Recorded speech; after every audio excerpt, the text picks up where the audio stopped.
ఆసుపత్రి లోపలికి వెళ్తే బెడ్స్ కొనడానికి డబ్బు లేదంటారు, మెషినరీ కొనడానికి సొమ్ము లేదంటారు, ఎమర్జెన్సీ మందులు కొనడానికి నిధులు లేవంటారు.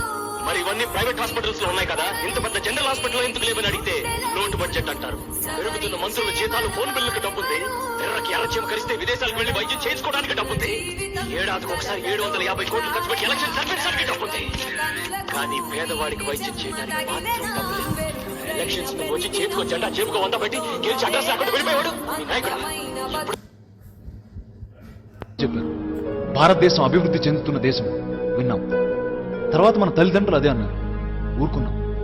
ఇప్పుడు నేను అదే అంటున్నా, తర్వాత మన మనవాళ్ళు అదే అంటారు. ఎప్పుడు అధ్యక్ష మనం అభివృద్ధి చెందిన దేశం అని అంటాం? అనలేం. అవినీతిని అంతం చేసే వరకు అది సాధ్యం కాదు. స్వాతంత్రం వచ్చి 54 సంవత్సరాలు అయిందంట.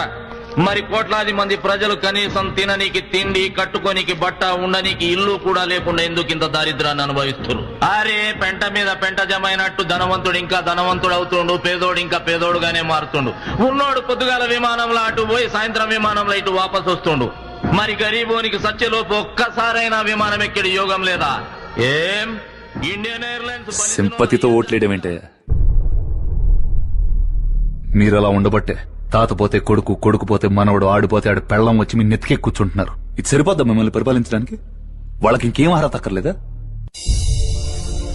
పదవిలో ఉన్నాడు పని చేయకపోతే కాళ్ళు పట్టుకుంటారే, కాలర్ పట్టుకోండి. ఒక్కొక్క ఎదవని గొడ్డలోడ తీసి కొడితే వాడు కూర్చున్న కుర్చీ కోసాలు కదిలిపోవాలి.